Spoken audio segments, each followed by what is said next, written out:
오늘 성적이 나왔어요. 한 1시간 정도 전에.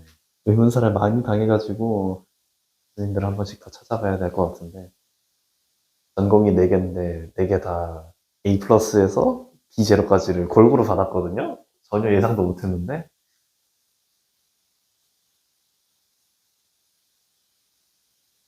오피스로 찾아오라는 뭐 얘기겠죠. 그 정도의 성적은 아니었을 것 같다는 생각이 들기는 하는데 아무튼 오늘 해볼 거는 Applying in the Phase Diagram.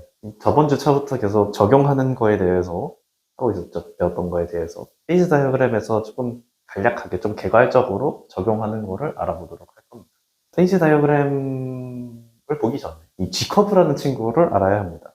이 G커브가 X축이 조성 XP, XA일 수도 있고요. XP. 그리고 Y축은 G인 그런 GXB 커브를 말하는데요. 그래서 얘네들이 이런 곡선을 가질 때 각각의 물질 상이 있죠. 알파랑 베타. 얘네들의 공통 접선. 이 빨간색으로 나오죠. 이 공통 접선에 따라서 저번 시간에 배웠듯이 케미컬 포텐셜이 이렇게 절편해서 나온다라는 것도 알아야 합니다. 이 커먼 탄젠트가 그려지면은 이제 이 부분은 알파상이 발현되고 여기는 알파 플러스 베타, 여기는 베타 상이 발현이 된다라는 것도 알아낼 수 있기 때문에 G커브를 그리고 커먼 탄젠트를 표시하는 그런 연습을 계속 할 겁니다. 이번에도 그렇고 이후에도 그렇고 계속 할 겁니다. 이제 아이소몰퍼스라는 친구를 가지고 왔습니다. 대표적인 예시가 이 구리 니켈의 경우인데 아이소몰퍼스의 경우에는 팀 로드리를 할 때도 배웠었죠. 서브스티투셔널이 되는 경우, 치환형인 경우에서 이 둘의 물질의 레티스 파라미터가 비슷하고 원소 반지름의 크기도 비슷하고 하면은 동등한 위치를 가지는 치환이 일어나기 때문에 그런 경우에 이런 아이소몰퍼스가 나타나진다. 한국어로는 이렇고요. 그래프는 요 CU 니켈의 케이스를 가지고는 아니지만은 그래프가 이렇게 나타납니다. 좀 나뭇잎 모양으로 나타나고요. 여기서 알 수 있는 거는 이게 만약에 CU 니켈은 아니지만은 얘가 니켈 퍼센트라고 했었을 때 여기는 CU 100%겠죠. 그럼 여기가 CU의 멜팅 템퍼리처, 니켈의 멜팅 템퍼리처 그런 것도 알아낼 수 있는 거고요.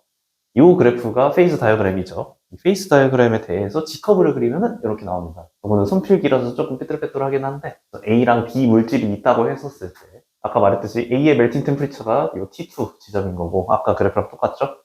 그리고 B의 멜팅 템퍼리처가 T4 지점이다. 멜팅 템퍼리처의 특징은 GS랑 GL이랑 교점이 일어난다. 깁스 프리퀀시가 같아야 어떤 상황이 나타나는지가 안정해지기 때문에 상황이 공존하는 그런 상황이 돼서 때가 이제 상전이게 일어나는 과정 중에 있는 거다라고 볼 수 있기 때문에 교점일 때가 멜팅 템퍼리처. 이제 뭐 솔리드랑 리퀴드의 경우에서만 가져왔기 때문에 상은 이렇게 발현이 된다. 커먼 탄젠트를 그리면 커먼 탄젠트가 안 나타나니까 상이 하나만 발현하겠죠. 이거는 좀 긴 수식이죠. 네, 수식인데 이거를 왜 가져왔냐면 페이지 다이어그램을 보면은 다이어그램이 막 곡선이잖아요. 이 곡선의 곡률과 이 영역의 크기에 따른 통찰, 탐구를 위해서 가지고 온 겁니다. 이거 위의 식은 이전에 배웠었던 식이죠. 이 G에 관한 식이고 얘를 정리해내면은 이렇게 된다.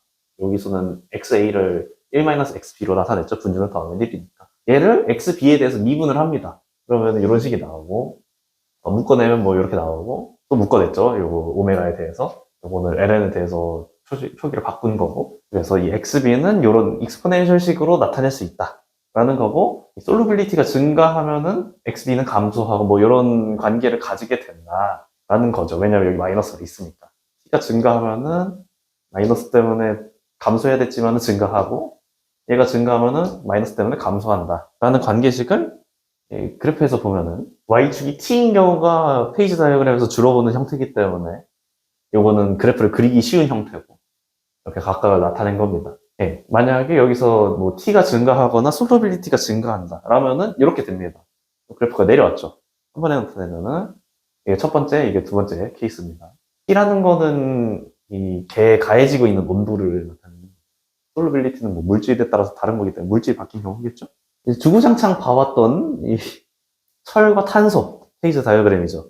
철과 탄소 페이즈 다이어그램이 이렇게 세 가지가 나타나기 때문에 예시로 쓰기 좋습니다. 각각을 좀 더 자세히 알아볼 예정이에요. 이번 시간에. 이제 첫 번째 유테틱부터 보면은 유테틱 중에서도 리퀴드가 알파1과 알파2로 나눠지는 경우에는 이런 페이즈 다이어그램이 나타나집니다. 페이즈 다이어그램은 물질마다 다르기 때문에 이건 일종의 예시, 면에서 가져온 거예요. 유태틱이 나타나는 경우에 이런 케이스가 가능하다라는 겁니다. 사실 페이스 다이어그램은 더 복잡하기 때문에 이후에 볼 거지만 더 복잡하기 때문에 이렇게 이상적인 케이스가 안 나타나는 경우도 있습니다. 이 온도 구간별로 나타내면은 이렇게 나온다. 요 순서대로 보면 돼요. 이 유택틱 템퍼리처에서는 커먼 탄젠트를 다 가지기 때문에 이러한 케이스가 나타나지고 이 상의 발현은 이렇게 선으로 세 개의 상이 동시에 나타나는 시점이 존재한다 하는 거고, 여기 보면은 얘네들은 접선이 두 개가 생기기 때문에 이런 영역으로 발현하게 된다. 기드 상이. 이거는 한 번씩 그려보는 거를 추천을 드립니다. 예, 연습을 해보는 걸 추천해요. 이게 유용한 정보들을 가져오기 때문에 이런 영역의 면적에 관한 유용한 정보를 가져다 주기 때문에 연습을 해보는 걸 추천을 해드립니다. 유태틱인데 알파 플러스 베타로 바뀌는 경우, 아까 전에는 알파 1 플러스 알파 2였죠. 이번에는 알파 플러스 베타입니다. 이것도 뭐 물질에 따라 다른 거니까 이게 좀 예시면인 거고, 이것도 똑같이 온도는 이렇게 지나가고 있습니다. 얘는 요거랑 똑같은 거고요. 상이 두 개이기 때문에 솔리드 상의 G그래프도 두 개가 나와야 됩니다. 상의 개수만큼 이렇게 나와야 돼요. 위에서는 아까 전에서는 알파라는 거가 조성은 다르지만 상은 동일한 상태이기 때문에 GS로 이렇게 한 개가 나오지만은 솔리드 상은, 그래서 대신에 이런 플럭추에이션이 생기죠. 플럭추에이션 때문에 이 커먼 탄젠트에 대한 영역이 달라지는 거고, 이거는 이후에 어딘가에서 나올 미시빌리티 갭이랑도 연결이 되기 때문에 알파 플러스 베타의 경우에는 물질이 두 개니까 아까 언급했듯이 G 솔리드 그래프가 두 개가 나타나지고 각각에 따른 접선이 생기기 때문에 조금 케이스가 복잡해지죠. 사실 막 큰 변화가 생기지는 않지만은 그려야 되는 그래프 개수 면에서는 차이가 생기지는 않지만 커브의 수가 늘어나니까 그래서 조금 더 복잡해집니다. 뭐 똑같죠. 나타나는 발현되는 영역도 똑같습니다. 다만 이제 문자가 바뀌었다.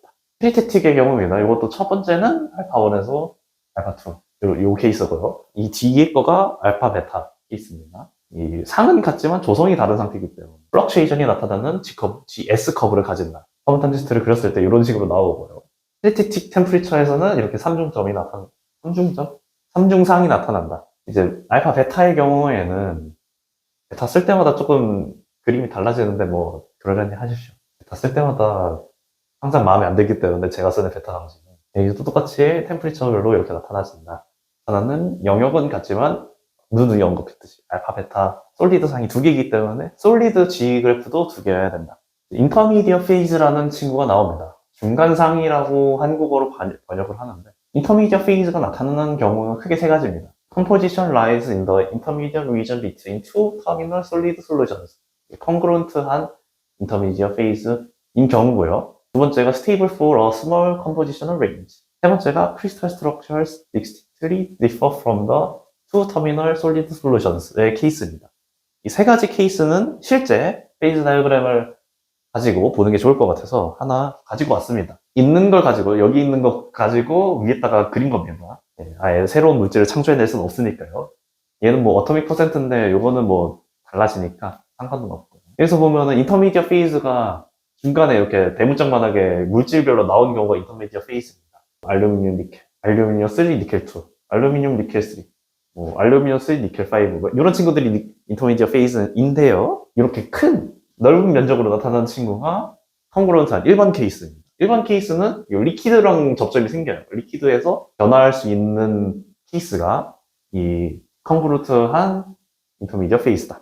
두 번째 케이스는 여기 나와 있는 세 가지가 포함이 되죠. 이 좁은 영역에 대해서 이렇게 상이 생기는, 발현이 되는 경우가 두 번째 케이스. 세 번째는 조성적으로 불안정하기 때문에 일직선으로만 나오는 케이스입니다. 스토이키오메트릭 컴파운드라든지 오더드 스트럭처라든지 여러 가지 용어들로 같이 쓰이긴 하는데, 이 케이스의 경우에는 이 지점으로부터 조성이 살짝이라도 바뀌면 다른 상으로 변화하는 불안정한 상이기 때문에 특정 조성에서만 안정한 상태다. 구조라 해야 될까요? 에서만 안정한 상태다라는 것까지 알아낼 수 있는 거겠죠. 오더드 스트럭처에 대한 이해도 가지고 있는 게 좋습니다. 이런 특정 케이스를 원하는 경우들이 있기 때문에 이런 친구들은 사실 만들기 쉽겠죠.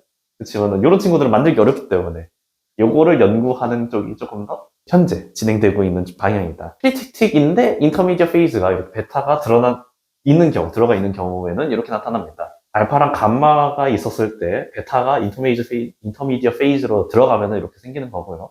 여기 유태틱이 들어가 있죠. 그런 특징들이 있고요. 여기서 그래서 유태틱 템플릿도 하나 넣었습니다.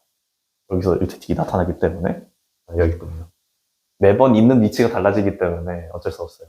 이런 페이스 다이어그램이 있었다고 쳤을 때 이러면은 솔리드 상이 3개, 리퀴드 상 하나니까 커브는 총 4개가 나와야 되겠죠?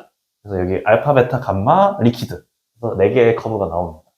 얘네들이 이 온도에 따라서 움직이면서 이런 커브 탄젠트를 어떻게 만드느냐는 직접 해보면은 알 수 있다. 이렇게 온도마다 또 발현되는 영역, 이 상의 비중과 영역이 달라지기 때문에 이런 페이스 다이어그램이 나타나지는 거고요. 그래서 뭐 이렇게 곡선이 생기는 것도 점점 적어지기 때문에 이제 아까 언급했었던 이 오더드 스트럭처와 디스오더드 스트럭처 이제 이 오른쪽에 있는 친구가 아까 언급했던 인터메디어 페이스 중에서 특정 조성에서만 안정한 일직선으로 나타나는 그런 케이스입니다. 이렇게 뾰족한 G커브를 가지고요. 오더드 페이스 스토이키오메트릭 컴파운드라는 친구로도 이름으로도 불리고요. 이 경우에는 영역으로 발현하게 됩니다. 조금 더 둥글죠? 둥글기 때문에 영역으로 나타납니다. 이 영역이라는 것 자체는 조성이 변하더라도 상이 유지된다는 의미이기 때문에 특정한 분자 구조를 가지지 않더라도 이상을 나타낼 수 있는 것, 이상이 발현되는 겁니다. 그렇기 때문에 disordered phase, non-stoichiometric compound다라는 거죠. 이 스토이키오메트릭이라는 게 뭐 화학 양론적이라는 의미가 있잖아요. 특정한 조성을 만족하지 않더라도 베타상이 발현이 되기 때문에 디스오더드한 상태이면서 이 non-stoichiometric한 상태이다라는 것까지 알 수 있는 거겠죠. 이러한 차이가 있다라는 것만 알고 있으면 됩니다. 오늘 할 내용은 여기까지고요. 다음 주차도 오늘 찍어야 되기 때문에 다음 주차에서 다시 돌아오도록 하겠습니다.